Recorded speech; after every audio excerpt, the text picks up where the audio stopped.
Glória a Deus. Que a graça e a paz do Senhor seja sobre a sua vida. Amém? Quero convidar você a ficar em pé. Vamos iniciar. Hoje é dia de meditarmos um pouco na palavra do Senhor. Amém? Para o coração, assim. E vamos falar com Deus. Pai, em nome de Jesus, nós te louvamos, te agradecemos. Obrigado por mais esse dia, obrigado, Senhor, por mais essa oportunidade de bendizer o teu nome. Senhor, hoje é dia de estudar as Santas Escrituras e pedimos que o Senhor libere sobre nós o conhecimento, a revelação, a sabedoria, Senhor, para que possamos todos os dias entender e compreender quais são os seus desígnios, quais são os seus propósitos para cada um dos seus filhos e filhas que estão aqui nesta noite. Ajuda-nos, auxilia-nos, perdoa, Senhor, os nossos pecados, nossas falhas, iniquidades, tudo que fizemos que não agradou e não tem te agradado, Senhor. Pedimos que o Senhor esteja conosco, guarda os nossos lares, os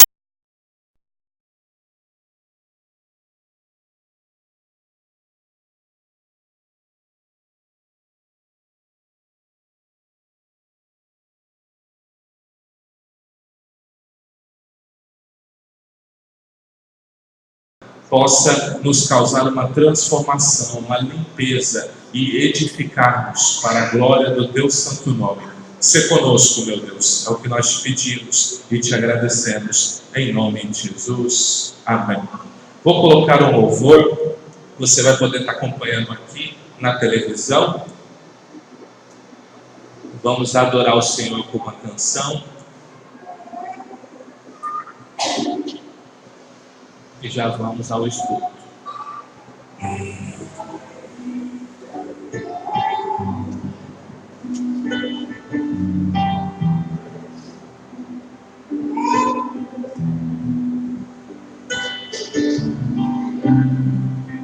Essa canção diz que Deus é grande. Se você conhece, diga que Ele é grande, diga que Ele é tremendo, diga que Ele é glorioso.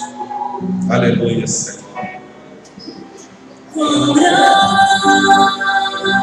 é o meu Deus, cantarei quão grande é o meu Deus, e todos vão te ver. Quão grande é o meu Deus, com esplendor de um rei, em majestade e luz, faz a terra se alegrar, faz a terra se alegrar. Ele é a própria luz, e as trevas vão fugir, tremer com sua voz, tremer com sua voz. Quão grande é o meu Deus, cantarei quão grande é o meu Deus, e todos vão te ver. Quão grande é o meu Deus, por gerações Ele é. O tempo está em tuas mãos, o começo e o fim, o começo e o fim. Três se formam em um, Filho, Espírito e Pai, Cordeiro liberal, Cordeiro liberal.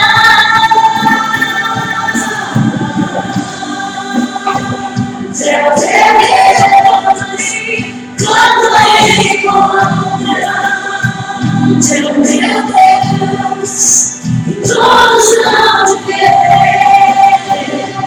Quão grande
Você pode aplaudir o Senhor Jesus, aplauda Ele é digno de toda honra, toda glória, todo louvor.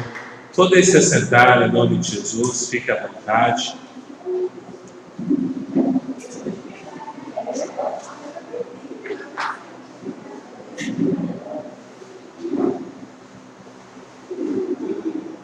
Glorificado seja o nome do Senhor.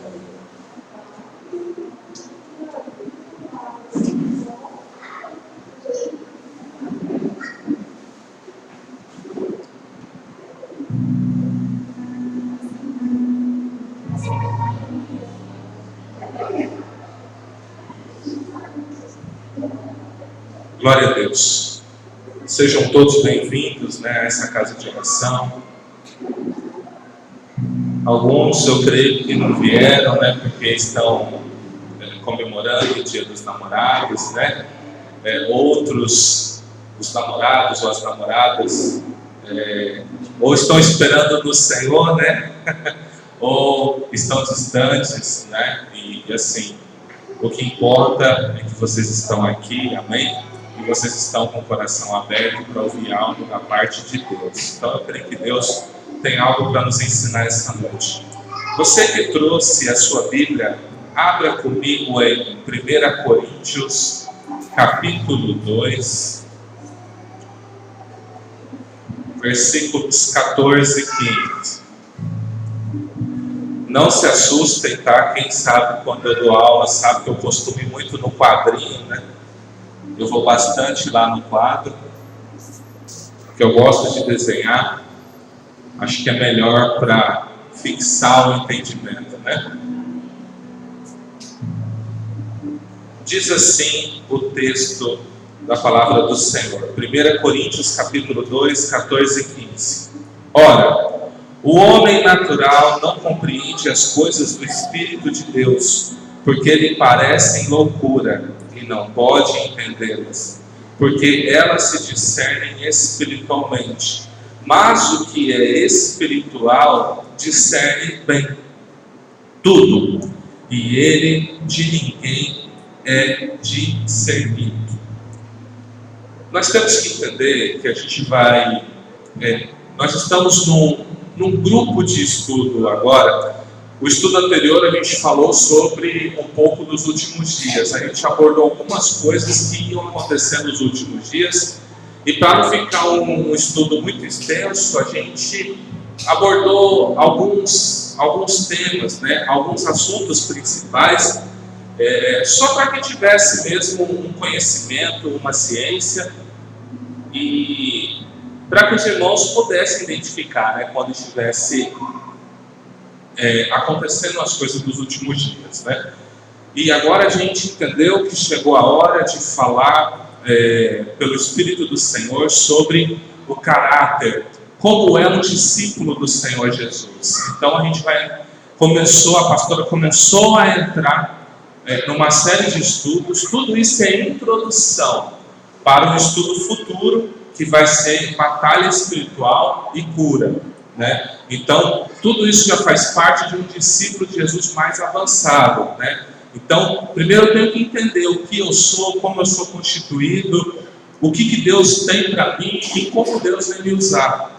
Se eu entender essas coisas, as demais ficam fáceis de entender. Porque às vezes nós olhamos e é normal se pensar que as pessoas mais, digamos, usadas por Deus ou preferidas por Deus são pessoas que ocupam um altar, né?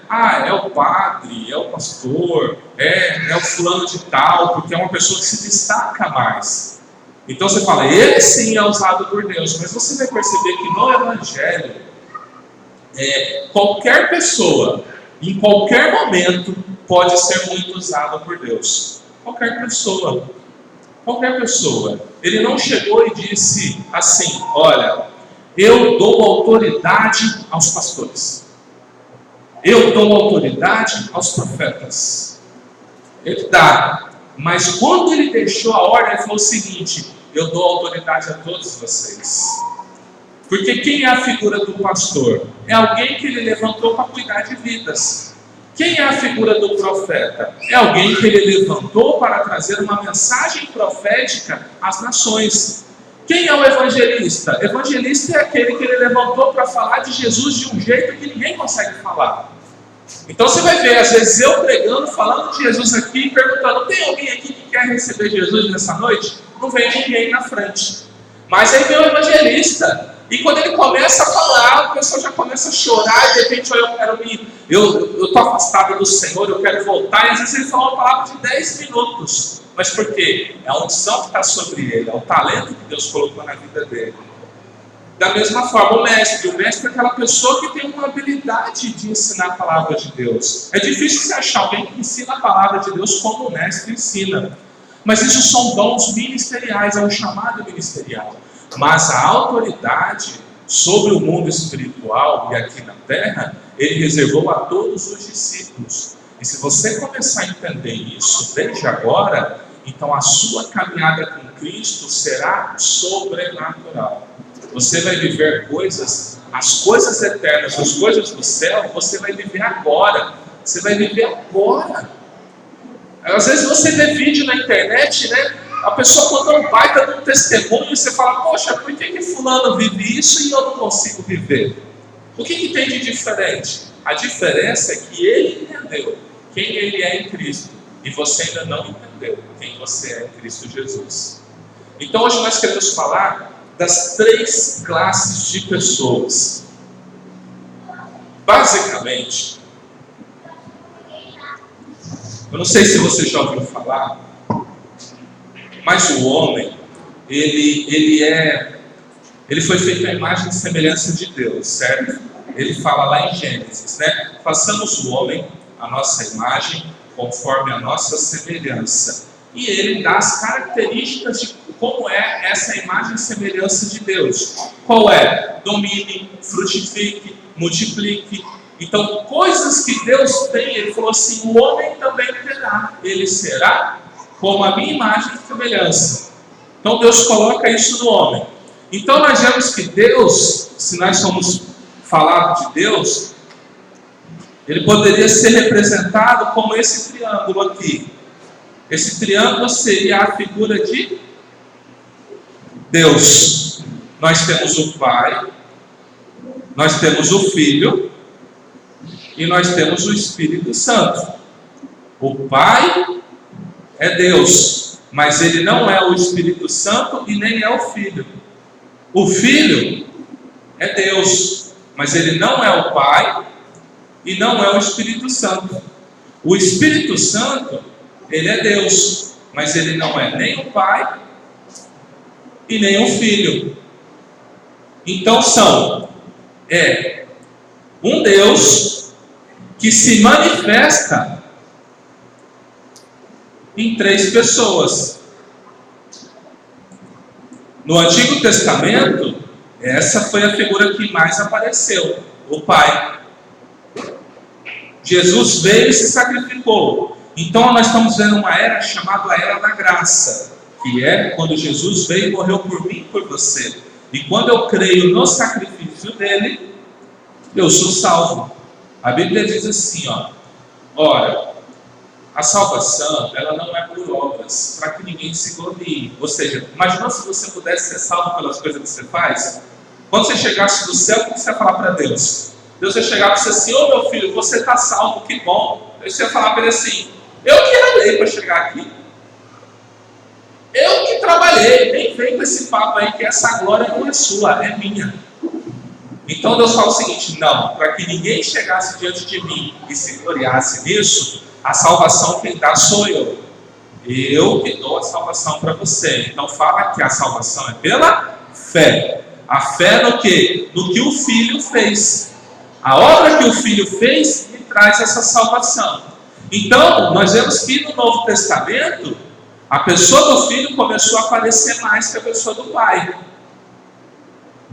E na igreja, qual é a pessoa que mais aparece? É o Pai ou é o Filho? E se eu falar para você que é o Espírito Santo, você acredita? Olha o que diz o texto. Quem tem ouvidos, ouça o que o Espírito diz à igreja. Quem fala com a igreja, quem trouxe você aqui hoje foi o Espírito Santo. Mas você fala, mas por que eu não consigo falar muito do Espírito Santo e falo muito em Jesus? Lá em João, Jesus falando sobre o Espírito Santo, ele fala bem assim, mas o Espírito Santo, o Consolador, quando ele vier, ele não falará de si mesmo, ele vai falar de mim, ele me glorificará. O Espírito Santo nunca aponta para ele mesmo, ele sempre vai apontar para Jesus, e Jesus sempre vai apontar para o Pai, e o Pai sempre vai apontar para o Espírito. Porque o Pai sabe que no momento que você tiver a pessoa do Espírito Santo, então você é uma pessoa transformada, você nasceu de novo, você tem acesso a coisas celestiais. Então essa aqui, digamos assim, seria uma pequena introdução de como seria a pessoa de Deus. Dá para explicar Deus? Não dá, né? É impossível explicar Deus. Então Deus nos deu uma colher de chá e nos adiantou algumas coisas. Mas não tem como eu e você compreender Deus. Eu te pergunto, isso aqui entrou na sua cabeça?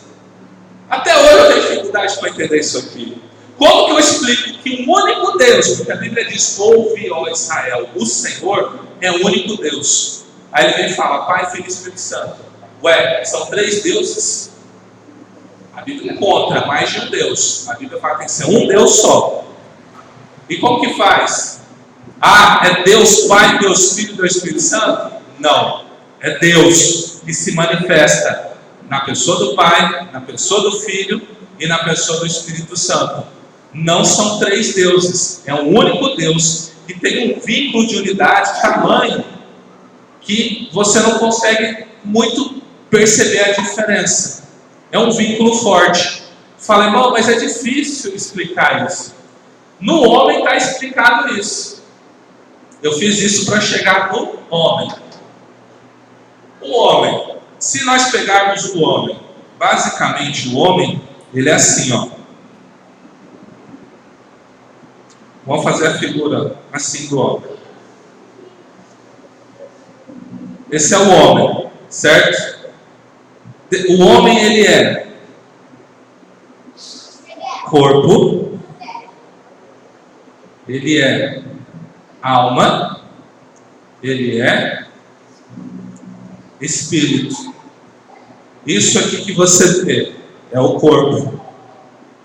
Através do corpo eu tenho os sentidos. Você lembra quais são os sentidos? Você lembra da escolinha? Visão, audição, tato, olfato e paladar. No mundo natural, o meu corpo se utiliza desses 5 sentidos para se comunicar. Com a visão, eu vejo tudo que está à minha volta. Então eu mando imagens para o meu cérebro. Com o ouvido, eu começo a ouvir quais são os sons. Eu sei o que é grave, o que é agudo, né? O que é forte, o que é fraco. A minha audição vai ajudando. E eu não sei se você sabe, mas a sua audição é responsável pelo seu equilíbrio. Por isso que uma pessoa que tem algum problema, dentro do seu ouvido tem um órgão chamado labirinto. Já ouviu falar disso?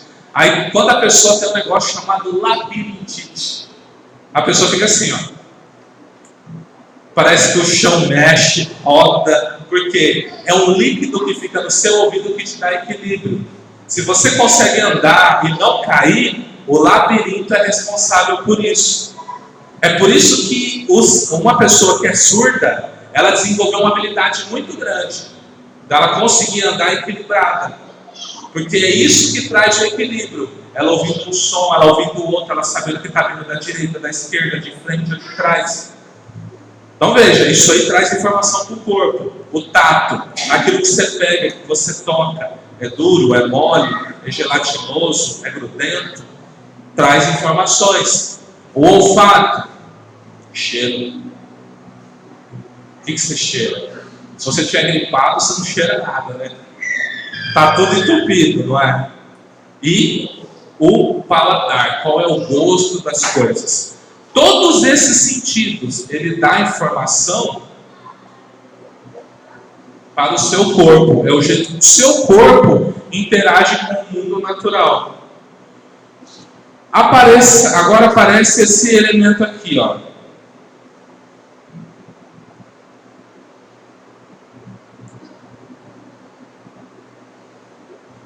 Lá em Gênesis 1, Deus ele vem e forma o homem do pó da terra.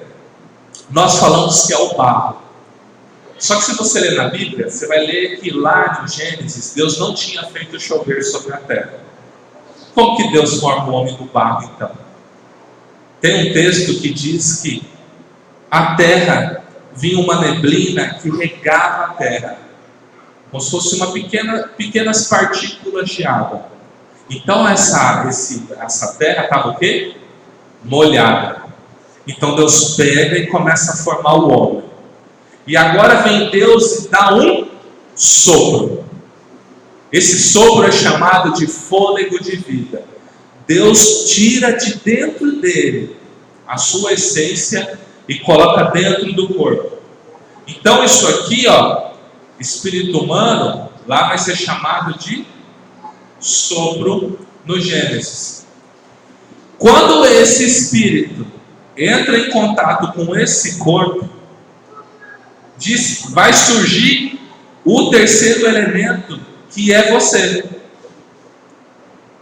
a alma. Quando você lê o texto, diz que quando ele soprou, o homem foi feito alma vivente. Então Deus sopra e agora nasce. No espírito humano está o quê? Normalmente no espírito humano está a comunhão, está a fé,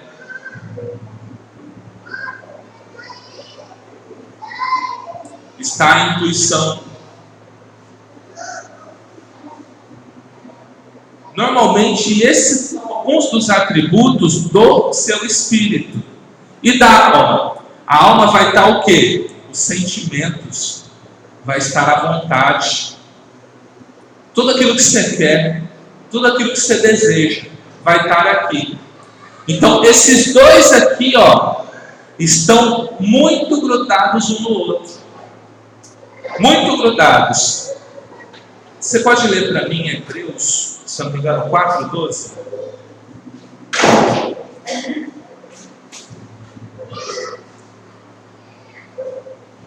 E a palavra de Deus é viva, eficaz, é mais penetrante do que qualquer espada de dois, defendendo até a divisão da alma de dois mundos, pelas juntas e verduras, e é apta para discernir os pensamentos e intenções do coração. Então veja, ele está falando que a palavra de Deus é como uma espada afiada, que consegue discernir o que é alma e o que é espírito. Porque é difícil separar esses dois. Só Deus pode separar. E esses dois aqui, ó, está dentro do corpo. Então você é um ser que nós falamos de tripartido. Você é um corpo que tem um espírito e uma alma. Mas a sua essência é alma. Tem um texto que diz assim: e o pó volte à terra, e o espírito volte a Deus que o deu. O que quer dizer esse texto?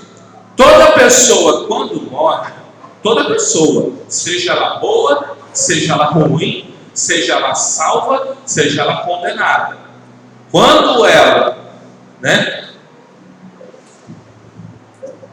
quando ela morre, o espírito dela volta para Deus, o corpo dela vai para a terra, e é a alma dela que vai decidir para onde vai.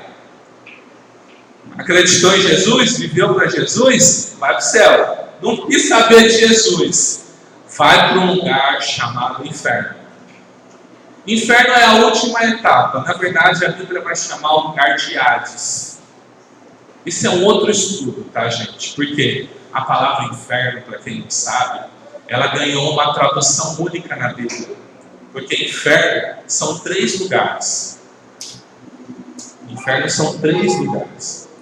E aí, na hora que foi traduzido para você, eles pegaram os 3 lugares e falaram: aqui é inferno, aqui é inferno, aqui é inferno. Então você não sabe, quando você lê o texto, você não sabe de que lugar ele está falando. Um inferno, que está traduzido, se chama lugar dos mortos.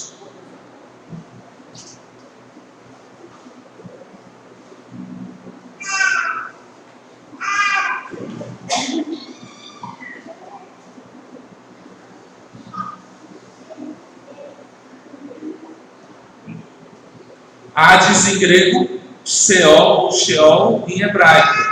Esse aqui seria o mundo dos mortos.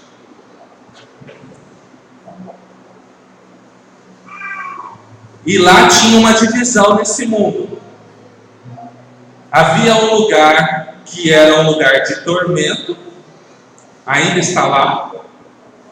E havia um lugar que era o lugar do justo, chamado de seio de Abraão.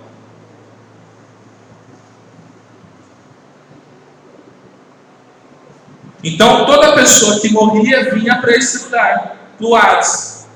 Ou ela ia para o lugar de tormentos, ou ela viria para o seio de Abraão. Um outro lugar traduzido como inferno na sua Bíblia: Tártaro.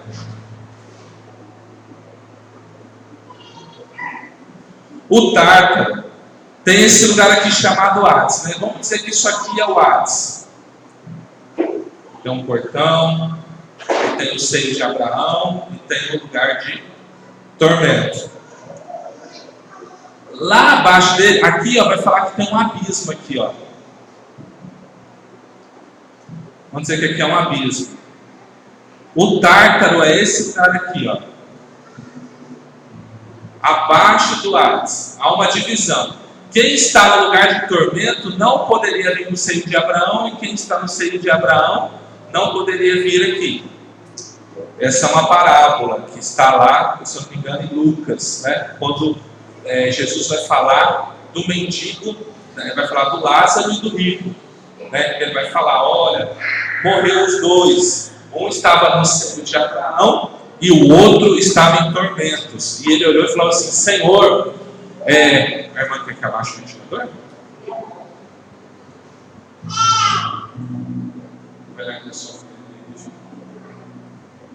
Tá bom, qualquer que diminui, mas quer desligar? Tá bom. Então, aí ele vai falar o seguinte: vai estar o rico lá falando: Pai Abraão, Pede para que Lázaro, aquele mendigo que estava na porta da minha casa, ele molhe com a ponta do dedo, né? E me dê um pouco de beber. O Abraão falou assim: você na sua vida teve tudo, não faltou nada para você. Ele não teve nada. Então agora que vocês morreram, ele vai para o consolo e você vai para o tormento. Porque ele foi colocado na sua porta como um propósito de redenção para a sua vida. Jesus ainda não tinha vindo. Era uma oportunidade para você se redimir. E ele não quis. Então o que aconteceu? Chegou aqui. Ele falou: faz o seguinte então. Me permita que eu volte para eu falar para os meus parentes, para os meus amigos que tem esse lugar. Ele falou assim: para começar, existe um abismo que impede de eu ir aí e você vir aqui. E eles têm que acreditar nos vivos, não nos mortos. Não, mas se eu for lá, eles vão acreditar, porque eu ressuscitei. Eles vão olhar para mim e vão falar: não, se você está falando, está falando. Ele falou: não. Eles têm a lei e o profeta, ou seja, eles têm a Bíblia. Eles têm a palavra de Deus. Se eles não acreditarem na palavra de Deus, pode esquecer. Então isso aí vai falar sobre essa divisão. E o que é esse Tártaro? Lá em Judas, que é um livro antes de Apocalipse, vai dizer que assim, que Deus não poupou nem mesmo anjos que se atentaram contra a natureza deles. Eles fizeram coisas que Deus determinou que eles não fizessem. Então Deus lançou eles em cadeias, prisões no Tártaro. Então, esse outro lugar chamado inferno é o Tártaro, que é uma prisão para anjos. Anjos que não guardaram o seu principado, que seguiram Satanás, não quiseram ouvir Satanás. Eu não sei se você sabe, mas a Bíblia relata que o Satanás, quando fez a rebelião no céu, ele levou 30% dos anjos com ele. Isso está lá em Apocalipse 12, que diz que o dragão, com a sua cauda, arrastou 1/3 das estrelas. Então ele catou 33% dos anjos. Então, mais ou menos assim, se o céu tem 200 bilhões de anjos, quantos demônios tem? É muito, não é? Dá o quê? Uns 60, né? 60 bilhões, né? Se for 1 milhão, daria 300 mil, né? Você entendeu a quantidade dos inimigos que você tem? É bastante, não é? Só que boa parte deles estão aqui, ó. E eles vão ser soltos no Apocalipse. Vai ser solto para Deus cumprir o propósito de vingança. Sabe essa oração que você faz assim, ó? Deus, eu fui judiado. Deus me maltrataram. Deus pisaram no seu servo. Deus, ele deixa essa oração de lado. Sabe aonde ele vai responder essa oração? No Apocalipse. É lá que Deus está reservado. Todo o juízo dele está reservado para o Apocalipse. Mas eu conheço pessoas que fizeram mal para alguém e já começou a viver algo, sim. Mas o juízo que Deus quer aplicar mesmo é no Apocalipse. Porque Deus sempre dá a chance do arrependimento. Sempre. Deus sempre vai dar uma oportunidade de você se arrepender. Ele sempre vai fazer isso. E o último lugar chamado de inferno se chama assim, ó, Geena, ou lago que arde com fogo e enxofre. Aqui é chamado de segunda morte. São os 3 lugares que a Bíblia vai traduzir por inferno. Aí eu te pergunto, como que você vai saber o que é cada um? Só alguém que estudou o idioma original para falar, não é? Só alguém que sabe grego e hebraico. Para falar assim, esse texto aí fala Hades, esse texto aí fala Geena, esse texto aí fala Tártaro. Aí você pode estar lendo um texto que fala bem assim, ó, e eu vou lançar vai ser lançado no inferno. E às vezes pode estar se referindo a esse aqui, ó. A pessoa que tiver tal conduta, O que tem reservado para essa pessoa é esse lugar. E a pessoa que está fazendo determinada conduta é esse lugar. Uma palavra que você tem que tomar cuidado é quando fala assim, ó, e eu lançarei ele ali, aonde nas trevas exteriores, ali haverá pranto e ranger de dente. Trevas exteriores não tem nada a ver com esse, nem com esse, nem com esse. Trevas exteriores tem a ver com os 1000 anos de Jesus reinando na terra. Porque quando você lê o Apocalipse, a gente falou até um pouco isso aqui também, o sol vai ser praticamente destruído no Apocalipse. O sol vai ser praticamente destruído. A luz da terra, ela vai ser emanada da Nova Jerusalém, que é para ficar em cima da Jerusalém lá de Israel. Então a luz dela é que vai vir. Então todas as pessoas que não quiserem adorar a Cristo no milênio vão ser lançadas nas trevas exteriores, aonde a luz da Nova Jerusalém não alcança. Ali haverá pranto e ranger de dente, porque fora da luz de Deus só tem trevas na nossa vida. Então as pessoas que forem lançadas para as trevas exteriores vão estar cumprindo punição no milênio. Eu não acredito que Jesus vai fazer isso. Irmãos, a Bíblia diz que Jesus vai reinar na terra com um cetro de ferro. O reino dele ele vai cobrar. Talvez você olhe assim e pense assim, mas Deus é amor, Deus é paz. Eu quero ver você diante dele, como você se porta. Quando a presença dele chega no lugar, qual que é a primeira atitude sua? Quando ele vem mesmo. Porque não é todo culto que Deus desce. Não sei se você sabia disso. Você chora. Mas a maioria, qual que é a vontade de fazer? São duas coisas. São duas coisas que você pesa no seu coração. Um, curvar a cabeça em reverência. 2,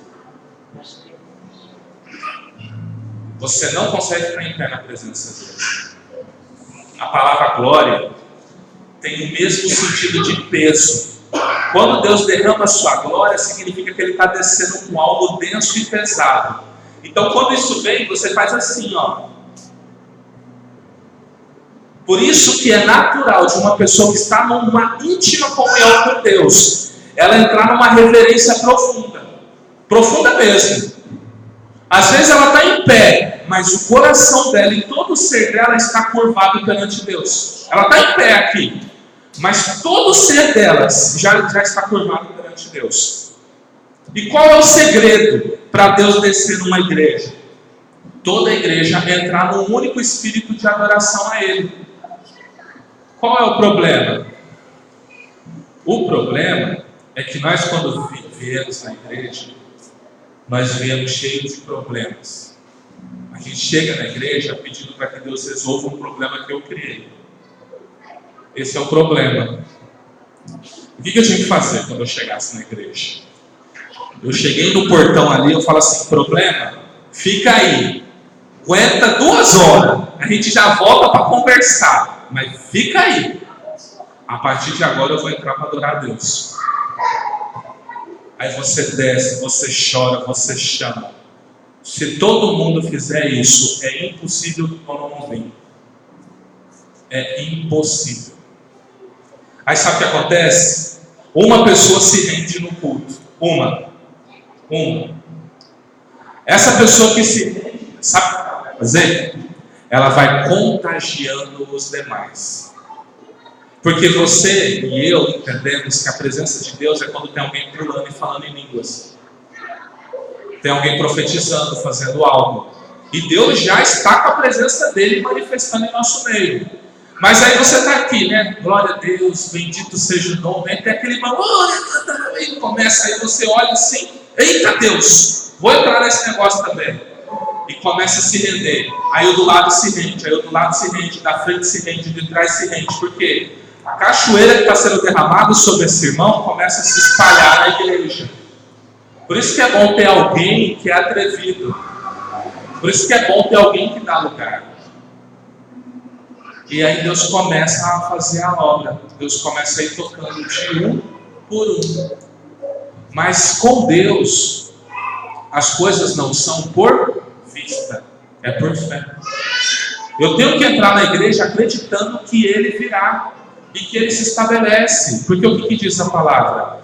Quando 2 ou mais em meu nome se reúnem, eu estou presente. É isso que eu tenho que acreditar. Então eu tenho que acreditar que nem aqui agora. Então, eu estou falando a palavra, eu estou trazendo coisas espirituais para vocês. Só porque eu não estou pulando, Deus está aqui? Vocês entenderam? Então assim, ainda que vocês não acreditem que Deus esteja aqui, se eu acreditar, eu vou sentir o fluxo em mim. Vocês é que não vão sentir. Mas a partir do momento que você acreditar que Deus está aqui, que Deus está trazendo essa palavra, que o Espírito Santo está ministrando, então o fluxo começa a fluir.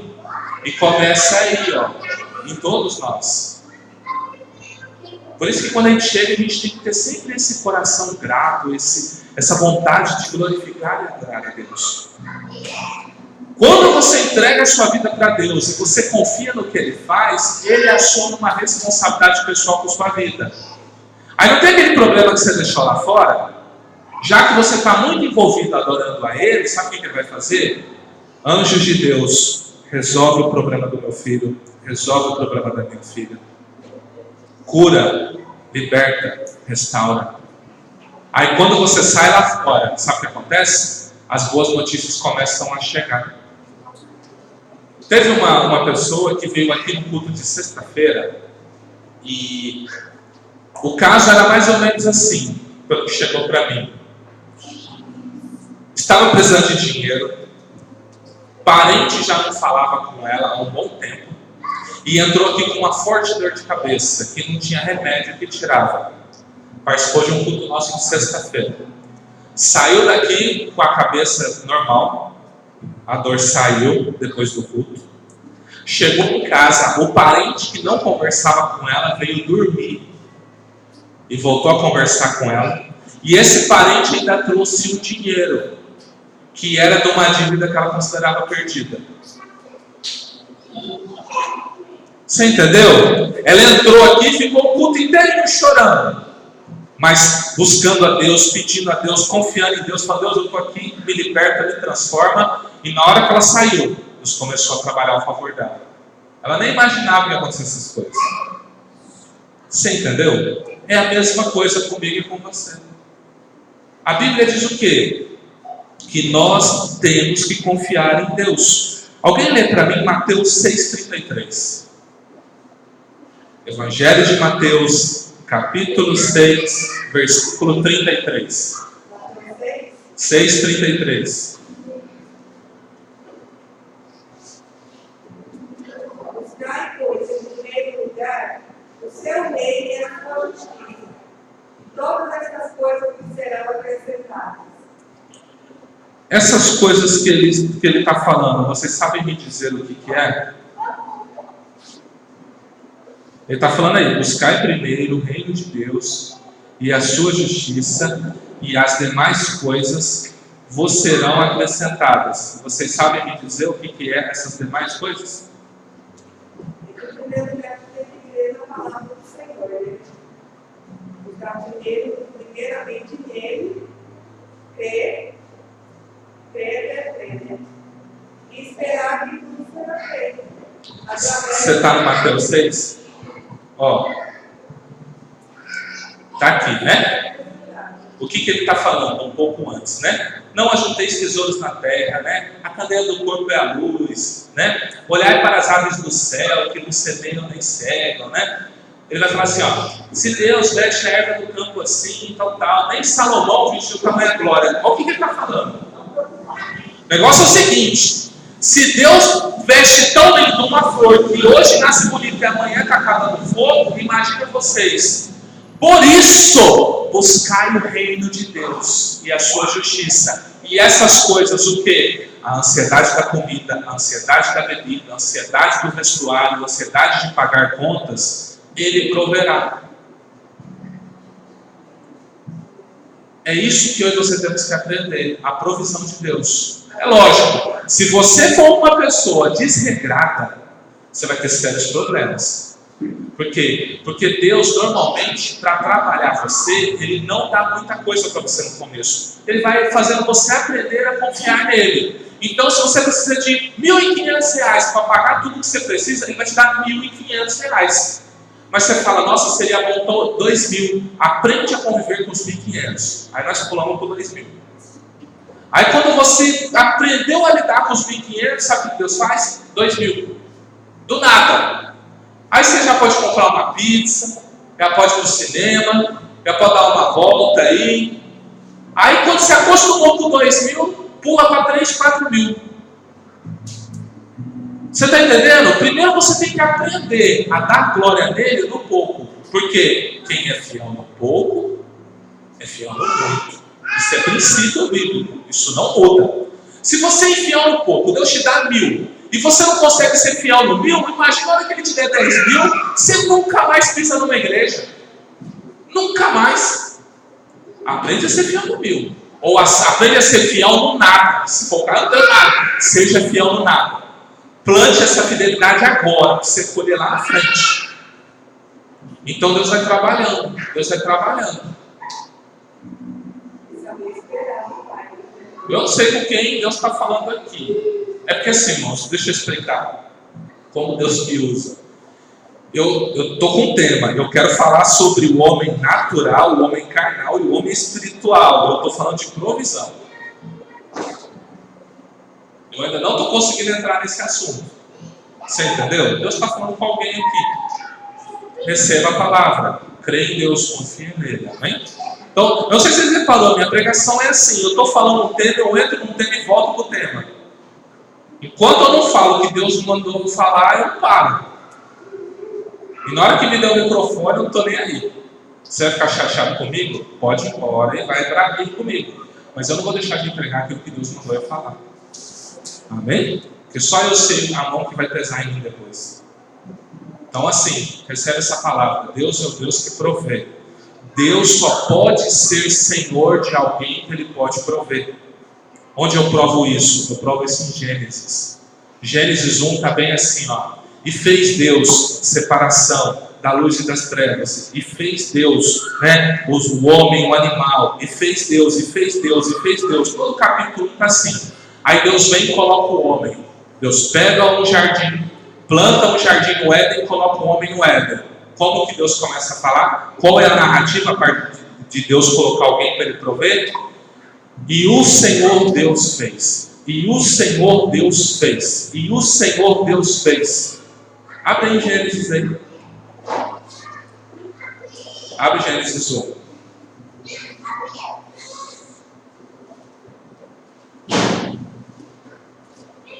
O que fala aqui? No princípio, criou Deus. E disse Deus, e viu Deus, e Deus chamou. Disse Deus, não é? E fez Deus, e Deus pôs, e Deus disse, né? Deus fez o homem. Ele fez o homem no 1:26, certo? Está aqui, ó. E disse Deus, façamos o homem, né? Então veja, a partir de 2 já é outra coisa, certo? Vamos lá. A vez de Deus abençoou Deus, morreu. Agora, a partir do 4, ele começa a contar como o homem entrou no jardim. Essas são as origens dos céus e da terra, quando foram criados, no dia que o Senhor Deus fez na terra. Deus só pode ser Senhor daquela pessoa que Ele provê. Por isso que não é errado você pedir para Deus. Quem te ensinou que é errado pedir para Deus? Sou eu que posso dar algo para Ele ou é Ele que tem algo para me oferecer? Ah, irmão, mas não pode. Irmãos, pode pedir. Mas é um relacionamento de interesse. Que seja por interesse. Que comece por interesse. Porque lá na frente você vai se converter. E já você não vai estar mais interessado naquilo que Ele tem para dar, mas naquilo que Ele mesmo tem para se dar a você.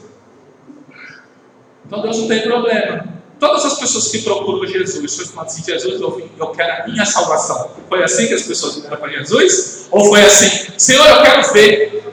Senhor, meu filho, minha filha está endemoniado. Senhor, eu quero andar. Senhor, eu estou leproso. Aí que Jesus falava, vai, tua fé te salvou.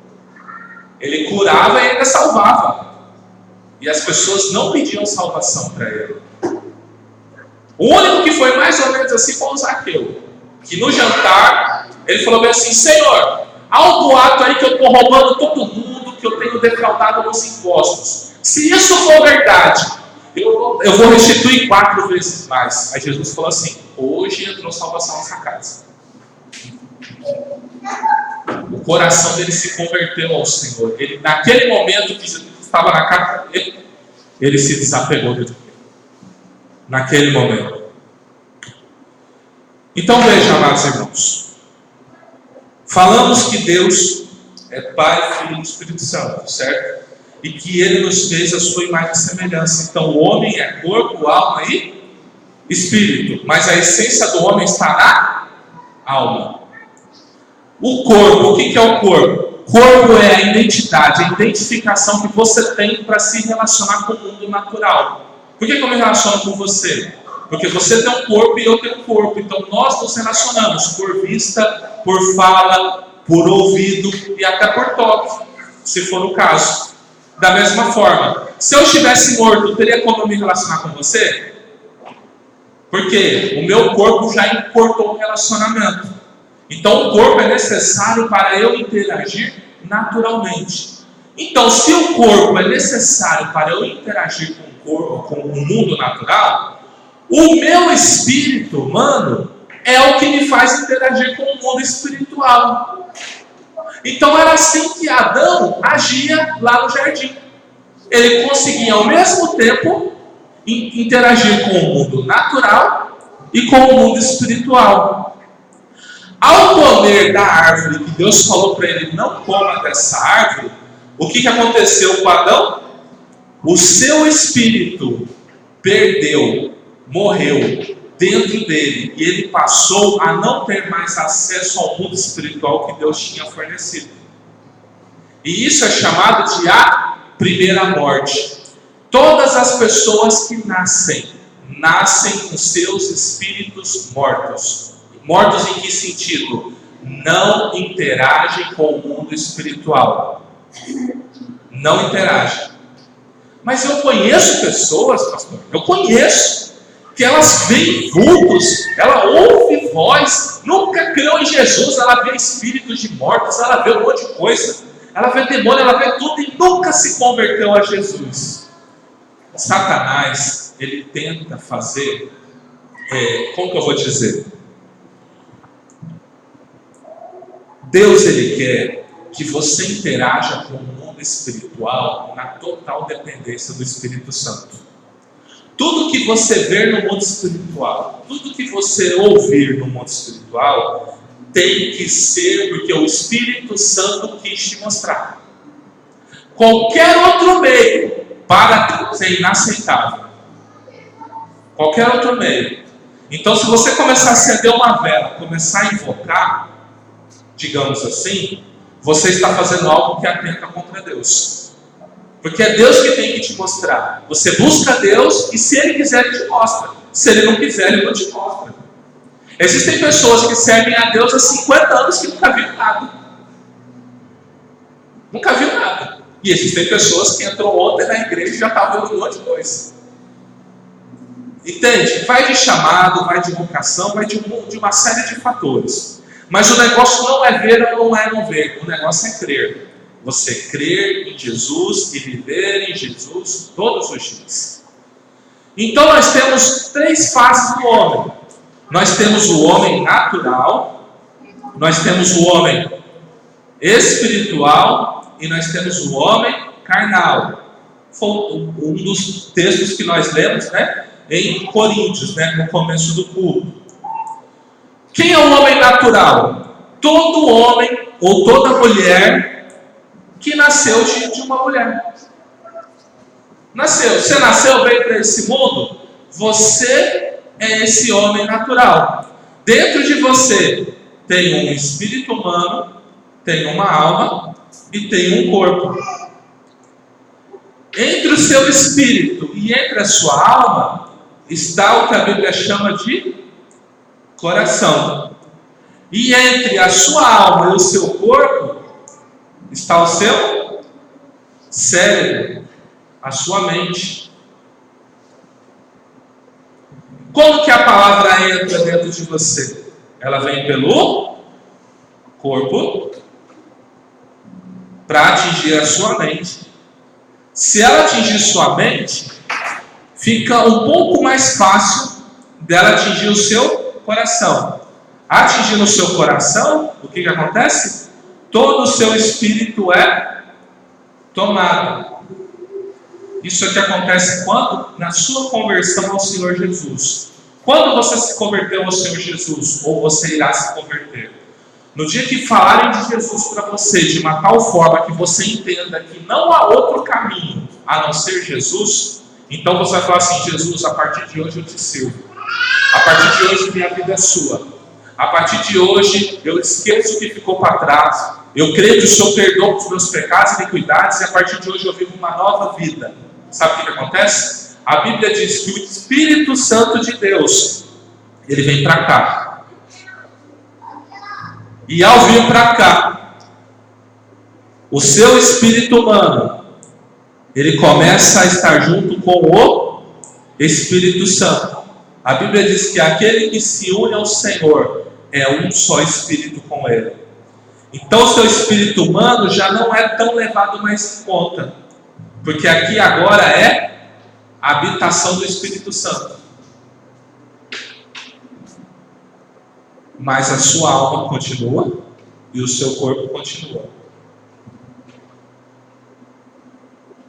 Alguém lê para mim Romanos 12, 2. Romanos 12, 2.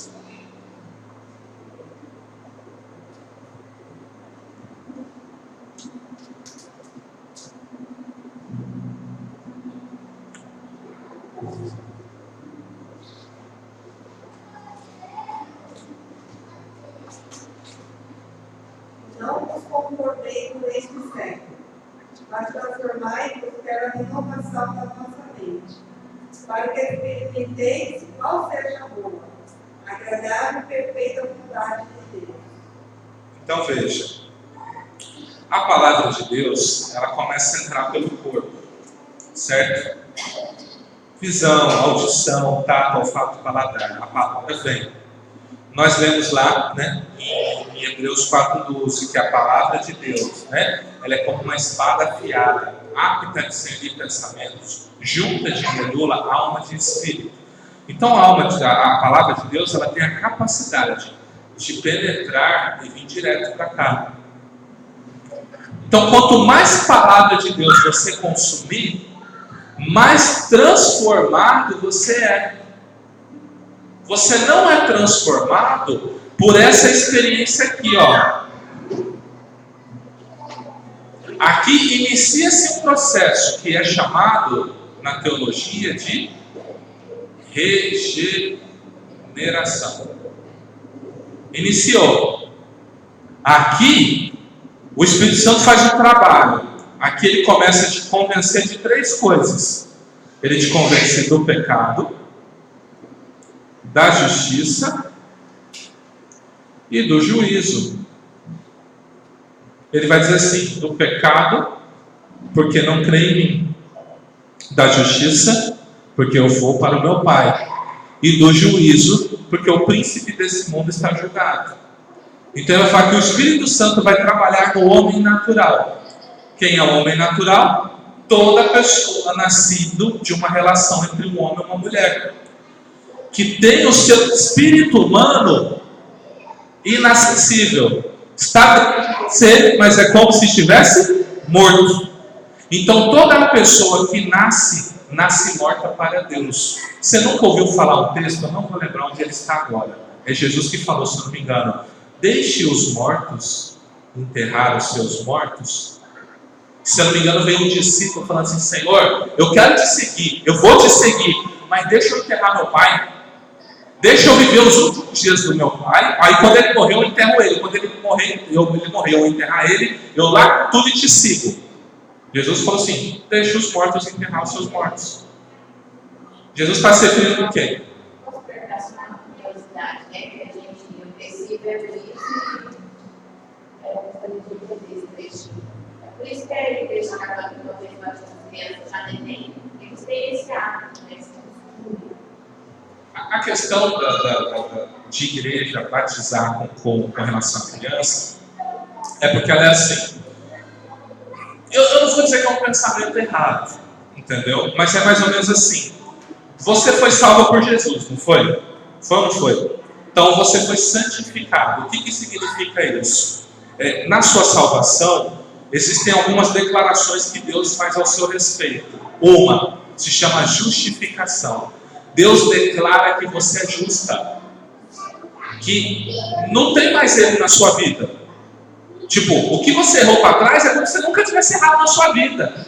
Porque toda a condenação que estava em você, Ele jogou lá em Jesus na cruz. Então Ele te declara justo. Primeiro ponto. Segundo ponto, santificação.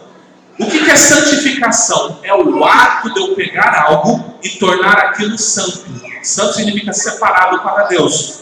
Se eu pegar essa cadeira e ungir ela e falar assim, essa cadeira está santificada, a partir de hoje ela é de Deus.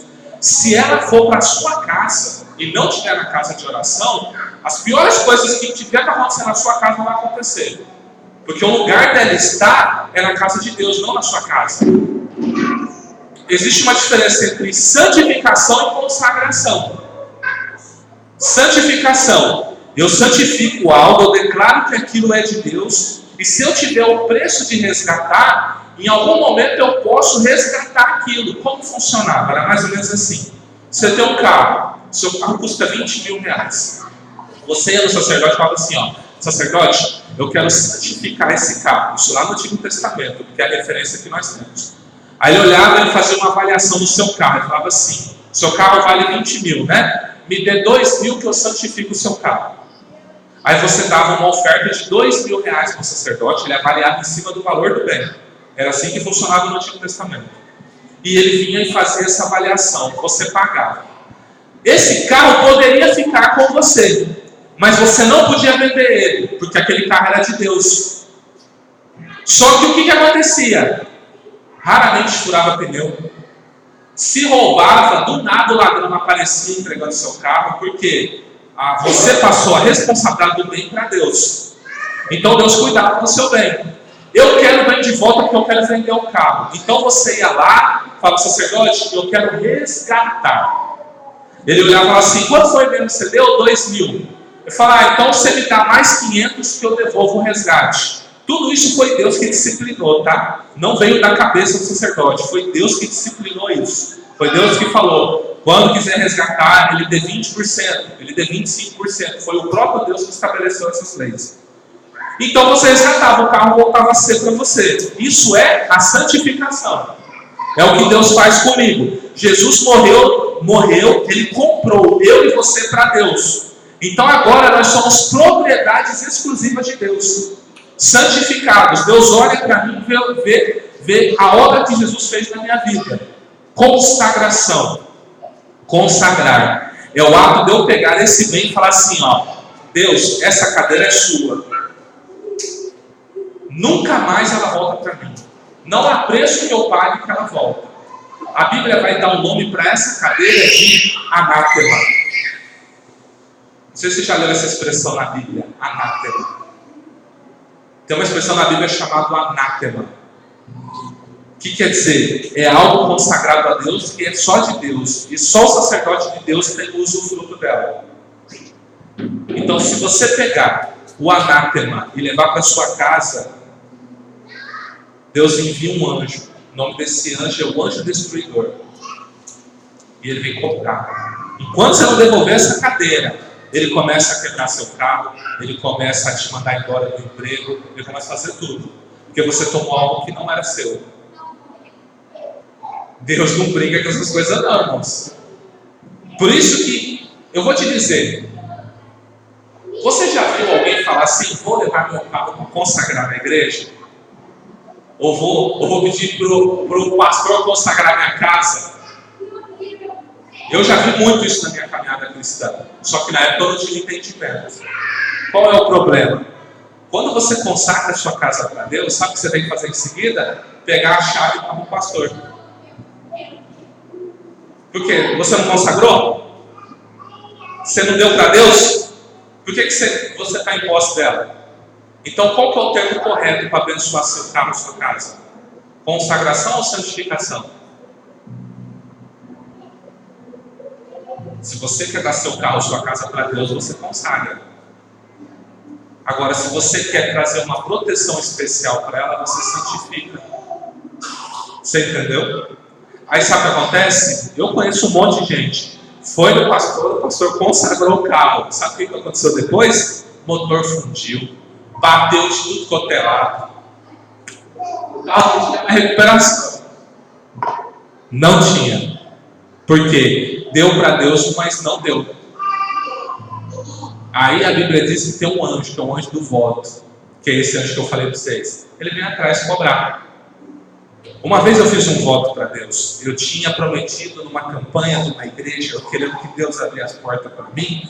Eu tinha uma corrente de ouro. Eu falei, vou dar essa corrente para Deus. Eu dei, fui lá na frente, depositei o envelope falando assim, ó, Deus, aquela corrente que está lá no meu armário é sua.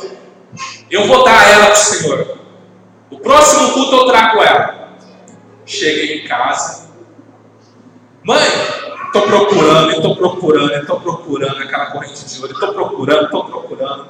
Mãe, ela o quê? Cadê a corrente? Ela falou assim, eu penhorei na caixa. Eu olhei assim, eu falei, mãe, o negócio é o seguinte, eu dei ela para a igreja. Vá lá e resgata isso o mais rápido possível. Vocês ouviram falar do roubo que houve na Caixa Econômica há muitos anos atrás? Adivinha que corrente estava nesse roubo? Sabe o que aconteceu comigo, irmãos? Mais de 6, 7 anos sem conseguir emprego. Distribuía currículo, fazia tudo, as portas não se abriam para mim. Até que um dia eu cheguei e chorei para Deus, falei, Deus, eu reconheço o meu erro. Eu nunca deveria ter oferecido uma coisa que não estava na minha posse naquela hora. Me dá uma chance de eu pagar essa corrente. Só uma oportunidade e eu vou pagar ela. Deus me deu um trabalho de uns 2, 3 meses. Quando eu peguei o meu salário, adivinha onde eu fui? No ministério que eu tinha feito. E olha, irmãos, vocês vão falar que é coincidência, mas eu não acredito em coincidência. Eu nem sabia que mês era, mas era a mesma campanha que eu tinha feito naquela corrente. A mesma. Era o mesmo propósito.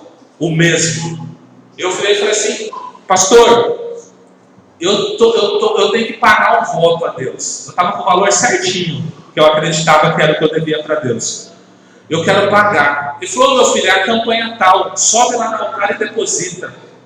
Eu entrei, ajoelhei, irmão, eu chorava. Eu falei, Deus, eu nem estou acreditando que eu estou pagando esse negócio. Depois de 6, 7 anos, fui lá e depositei. Sabe quando saiu o mundo das suas costas? Fui para casa. Depois desse dia, não fiquei mais desempregado. Sabe por quê? O anjo foi atrás de mim.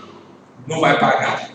Não vai pagar o voto que você fez. É por isso que Eclesiastes diz assim, ó, guarda a tua boca antes de chegar até Deus e proferir um voto a Ele. Porque o anjo do Senhor, ou seja, esse anjo do voto, ele não te perdoará. Pensa bem antes de fazer um voto, tá? A Bíblia diz assim, ó, não votes, mas se votar, paga. Se votar, paga. E voto não é só financeiro não, tá? Se você chegou para Deus falando, Deus, se o Senhor fizer isso para mim, eu não perco um culto de domingo. Perde um culto de domingo para você ver o que vai acontecer com você. Só experimenta. Deus não pediu para você fazer isso, Ele pediu. Foi você de inserido que quis barganhar com Ele, não foi? Então não se apresse. A Bíblia diz, não vote, mas se votar, cumpra. Amém? Então veja, esse aqui é o homem natural. Ele é um homem que tem o seu espírito morto. Já estou acabando. Aí ele ouviu a palavra foi pregada, ela entrou, ele se arrependeu, o Espírito Santo começou a habitar dentro do espírito dele. O que vai acontecer agora? Ele vai se tornar um homem espiritual. Quem governa ele é aqui, ó. É o Espírito Santo. É o Espírito Santo que governa. As direções começam a vir daqui para cá. As direções vêm do céu para você. Você só faz coisas que Deus se agrada. Você não toma decisões sem orar. Você verifica se a Bíblia diz se é correto ou se não é correto. Se você errar, e todos nós erramos, tá? Todos nós erramos. Isso é um estudo à parte, chamado O Pecado, Pecados e Pecadores. O dia que você entender o que é pecado, o que são os pecados, você vai ser liberto de muita coisa na sua vida. Enquanto nós tivermos esse corpo não for transformado pelo Senhor, nos últimos dias, nós vamos ser inclinados ao erro. É por isso que a Bíblia diz assim, ó, Gálatas, se não me engano é Gálatas 5, acho que é o 17, o 18, vai falar assim, ó, andeis no Espírito, e não satisfareis a concupiscência da vossa carne. Então, para eu ser um homem espiritual, eu tenho que ser guiado pelo Espírito Santo. Gálatas 5 vai falar das obras da carne e do fruto do Espírito, que seria desse último homem aqui, ó. Então você recebe o Espírito Santo e você vê a palavra. Então assim, você agora tem acesso, a palavra entra com facilidade, ela passa pela sua alma. E eu vou falar para vocês, irmão, dói. Quando a palavra quando ela entra em você, ela dói. Porque a palavra é como um fogo consumidor. Sabe aquele ferro que marca o gato? Você sabe que aquilo dói, né? Você taca no boi, o que o boi faz? Já sai assim, né? A palavra tem o mesmo poder dentro da gente.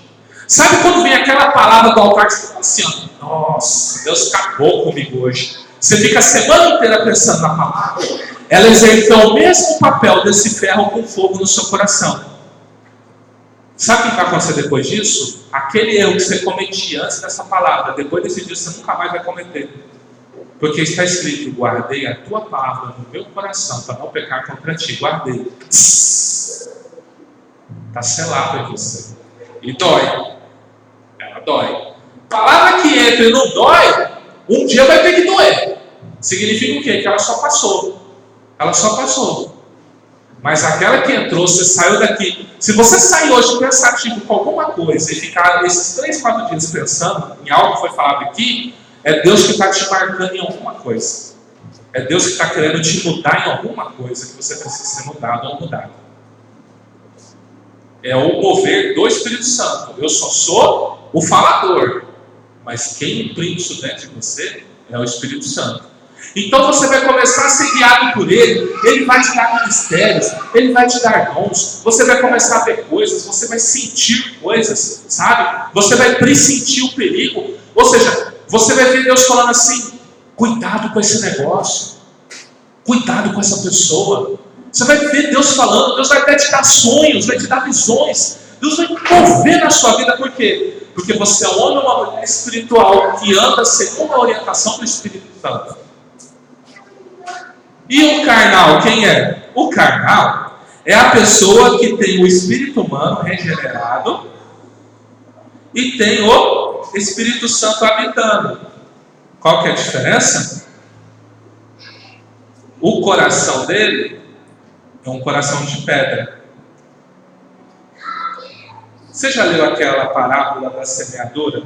O semeador saiu a semear. Você lembra dessa parábola? Um semeador saiu a semear e ele lançou as suas sementes, né? Quando a semente caiu pelo caminho, veio as aves do céu e roubou. Algumas das sementes caíram entre pedras, outra caiu entre espinhos e outra caiu em terreno fértil. Ela produziu a 30, 60, 100 por um. Esse é o texto, não é? Aí o discípulo falou assim, Senhor, e aí? O que quer dizer esse negócio doido aí? O semeador se semear? Então deixa eu falar para vocês. O semeador é aquela pessoa, nesse momento sou eu, mas no tempo futuro será a igreja, serão as pessoas que anunciam a palavra. Elas passam deixando a palavra. E a pessoa vem para a igreja, ela ouve a palavra, ela ouve nas praças, ela ouve em qualquer lugar, nas casas. Aquela palavra antes de entrar no coração, aqui ó, porque o processo de conversão todo está aqui ó, no coração. Antes de chegar no coração, porque o terreno fértil, não sei se você sabe, é o coração, tá? O terreno fértil é o coração. Antes dela chegar aqui, vem Satanás e arranca. Pastor ladrão, quer seu dízimo? Ah lá, aquela igreja, não tem fogo, não tem poder. Olha os irmãos, tudo olhou torto para você, ninguém te deu a paz. Aí você sai bravo e esquece tudo que foi falado. O maligno veio e arrebatou. Você chega em casa mais falando mal das coisas que aconteceu do que foi ministrado sobre a sua vida. Então o maligno veio e arrancou. O outro é o quê? Caiu, né? Nas pedras. Vai dizer o quê? Né? Que veio o sol e sufocou. Vai falar o quê? As aflições, as preocupações. Aí dos espinhos, eu posso até ter trocado, mas é mais ou menos isso. Aí vem dos espinhos, que vai falar o quê? O amor às riquezas, né? Tudo que ele está preocupado com esse mundo, foi lá e também tirou o poder da palavra. A pessoa vem na igreja mais preocupada com a vida dela, mais preocupada em Deus resolver os problemas, do que ter um encontro pessoal com Deus. Então a palavra não entra. Mas aquela pessoa que entra falando, Deus, meu coração é um terreno fértil do Senhor. Então ele vem e planta essa palavra, e essa palavra produz a 30, 60, 100 por 1. O que quer dizer isso? Uma semente gera 30 frutos. Uma semente gera 60 frutos. Uma semente gera 100 frutos. Para você entender, pega uma semente de um milho, por exemplo. O que vai nascer? Nasce o espigueiro. Quantas espigas de milho nasce de uma? Você entendeu o que eu estou falando? É isso que ele está dizendo. Essa pequena semente gerou muitos sabugos de milho. É isso, a palavra tem esse mesmo poder dentro do seu coração. O homem carnal, então, ele é um homem o quê? Que não deixa que a palavra entre. Então ele já não é mais alguém que, sabe, o Espírito Santo tem que ficar guerreando dentro dele. A Bíblia diz que a carne milita contra o Espírito e o Espírito milita contra a carne. Então você se torna uma pessoa de alma e corpo. Em vez do Espírito Santo governar, quem governa é a sua alma.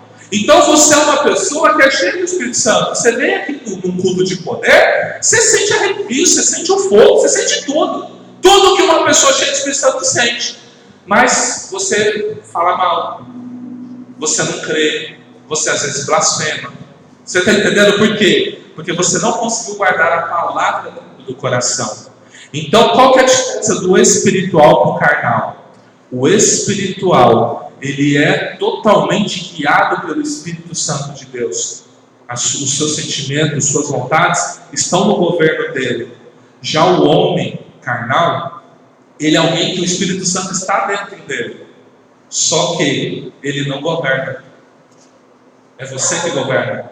É você que toma as decisões. Se Deus mandar agora você sair daqui para uma outra cidade, você vai? Se Deus mandar agora você mudar de bairro, você muda? Se Deus mandar você vir para essa igreja, você vem? Se Deus mandar você sair dessa igreja, você sai? Você entendeu o que eu estou falando? Eu posso puxar a sardinha para mim, né? Mas eu também tenho que falar os dois lados. Por quê? Eu tenho que deixar claro isso na sua cabeça, que o governo é do Espírito Santo. Se o Espírito Santo não governa a sua vida, você pode até arrepiar. Porque eu não sei se você sabe, mas o poder de Deus, quando ele se manifesta na minha e na sua vida, alguns dos sinais que acontecem, arrepio, um arrepio bom, porque arrepio mal é presença maligna. Quando você sente medo, se arrepia e sente medo, isso é maligno, isso é um demônio, uma presença, um espírito imundo invadindo o seu ambiente. Mas você começou a adorar a Deus e começou a sentir uma onda de arrepio, aquela coisa gostosa, como se tivesse alguém te abraçando por cima. É o Espírito Santo. É a unção de Deus percorrendo você. Ah, irmão, não é a presença de Deus? Não é, irmão. Sabe por que eu falo que não é? É difícil sentir a presença de Deus porque ela já está em você. Como você vai sentir algo que já está dentro de você? Você não sente a presença. Você vive a presença. Você vive o gozo da presença. Você quer saber se a presença está dentro de você? Você sente paz? A presença está em você. Você sente alegria mesmo diante de lutas e tribulações? A presença está em você. Você sente que por mais que está todo mundo te injustiçando, Deus é a sua justiça? A presença está dentro de você. Agora, se é tudo o inverso disso, então ela não está em você. E a unção é o poder que te capacita a fazer coisas para Deus. Essa você vai sentir no corpo, tá? Calor, parte do corpo pegando fogo, já sentiu isso? Você está na igreja, minha mão está pegando fogo. Eu sinto meus pés pegando fogo. Eu sinto parte do meu corpo pegando fogo. Ondas de arrepio. Você sentir fraqueza. Se não tiver ninguém para te segurar, você desmorona mesmo. Tremer, você fala, gente, eu não tenho Alzheimer, eu não tenho nada, mas ó. Você entendeu? São coisas que o poder de Deus ocasiona só de você estar no lugar. Se nós fizermos um momento aqui de 20 minutos de busca, vocês vão sentir a maioria dessas coisas. Mas o foco hoje, agora, não é esse. É mostrar para você que você pode ser um desses três. Você pode ser um homem natural. E para você passar para o outro estágio, que é o homem espiritual, você tem que arrepender e crer em Jesus Cristo. Você creu? Então você está no outro estágio. Agora você é um homem ou uma mulher espiritual que é guiado pelo Espírito Santo? Ou você é um homem ou uma mulher carnal que, embora tenha a habitação do Espírito Santo, faz as suas vontades, faz os seus desejos? Essa que é a questão. Então, se a Bíblia ressalta isso, vou ler de novo, 1 Coríntios 2, 14 e 15. Ora, o homem natural não compreende as coisas do Espírito de Deus, porque ele parece loucura e não pode entendê-las, porque elas se discernem espiritualmente. Mas o que é espiritual discerne bem tudo, e ele de ninguém é discernido. Então veja, meus irmãos e minhas irmãs, o homem natural, ele não entende. Por isso, tenha paciência se você quer que alguma pessoa venha para o Senhor Jesus e ela não vem. Mesmo que ela vê os milagres, ela vê as portas abrindo, ela vê as curas, Deus fazendo as curas na sua vida, Deus restaurando a sua vida, mas ela não vem para Jesus. Por quê? Homem natural, mulher natural, ela não compreende as coisas. Mas o espiritual entende. O espiritual, quando vê uma cura, fala, foi Deus. O espiritual, quando vê uma mensagem de Deus, fala, é o Espírito Santo falando. Ele discerne. Já o carnal, ele vai estar guerreando. Porque ele vai estar aqui recebendo o poder de Deus, mas ali fora vai estar falando mal. Ele vai estar recebendo o poder de Deus e ali fora vai querer sair na porrada. Ele vai estar recebendo o poder de Deus, mas ali fora vai estar fazendo coisas erradas. Isso aí está tudo em Gálatas 5. Gálatas 5 não é para o mundo, é para a igreja. Eu vou até convidar você a abrir comigo, e eu vou ler com você. Gálatas capítulo 5. Eu vou ler a partir do 16. Gálatas capítulo 5, a partir do 16 diz assim: digo, porém, andai em espírito e não cumprireis a concupiscência da carne. Porque a carne cobiça contra o espírito e o espírito contra a carne. E estes opõem-se um ao outro, para que não façais o que quereis. Mas, se sois guiados pelo espírito, não estáis debaixo da lei. Porque as obras da carne são manifestas, as quais são prostituição, impureza, lascívia, idolatria, feitiçaria, inimizade, porfia, emulação, ira, peleja, dissensão, heresia, invejas, homicídios, bebedices, glutonarias e coisas semelhantes a estas, acerca das quais vos declaro, como antes já vos disse, que os que cometem tais coisas não herdarão o reino de Deus. Mas o fruto do Espírito é caridade, gozo, paz, longanimidade, benignidade, bondade, fé, mansidão, temperança. Contra essas coisas não há lei. E os que são de Cristo crucificaram a carne com as suas paixões e concupiscências. Se vivemos no Espírito, andemos também no Espírito. Então veja, toda essa palavra de Gálatas, toda essa palavra é para crente. Não é para o mundo, é para a igreja. Ele está dizendo para a igreja: ande no Espírito. Se você andar no Espírito, você não vai satisfazer a vontade da sua carne. Sabe qual é a vontade da sua carne? Sua carne quer brigar, sua carne quer falar mal, sua carne quer causar divisão, sua carne quer matar. Sua carne, ela é ciumenta, sua carne quer ter inimigos. A sua carne quer beber, sua carne quer comer desenfreadamente. Tudo isso é o que a sua carne quer. Mas o Espírito, quem tem o Espírito e anda no Espírito, esse vai produzir um fruto. Esse fruto é paz, alegria, bondade, benignidade, longanimidade. Então ele está dizendo o seguinte: serve a Deus, anda no Espírito, você vai produzir isso. Serve a Deus, tem o Espírito, mas não anda no Espírito, você vai produzir as obras da carne. Você vai ser um homem carnal. Ou você não conhece pessoas que até profetizam, entregam um manto violento aí, fala de coisas absurdas, mas está devendo o mercado, está traindo marido, está traindo mulher, né? É o pior exemplo. Todo mundo fala assim, ó, tem gente do mundo que dá mais exemplo que essa pessoa. Não é assim? O que é esse camarada? Carnal. Ele não é usado por Deus, mas no dia a dia ele não se deixou trabalhar no caráter. Romanos 12:2. Não se conforme com esse mundo, transformai-o pela renovação da vossa mente, para que experimenteis qual é a boa, perfeita e agradável vontade de Deus. A nossa mente é renovada pela palavra de Deus. Amém? Ficou claro? Alguma dúvida? Alguém quer fazer alguma ponderação? Tranquilo? Amém? Vamos orar então? Vamos agradecer ao Senhor?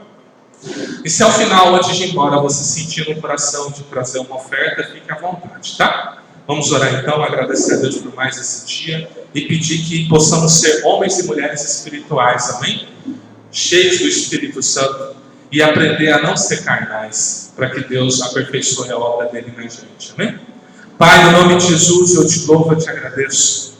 Obrigado, Senhor, por mais esse ensino. Obrigado, Senhor, por nos ensinar a tua palavra nesta noite.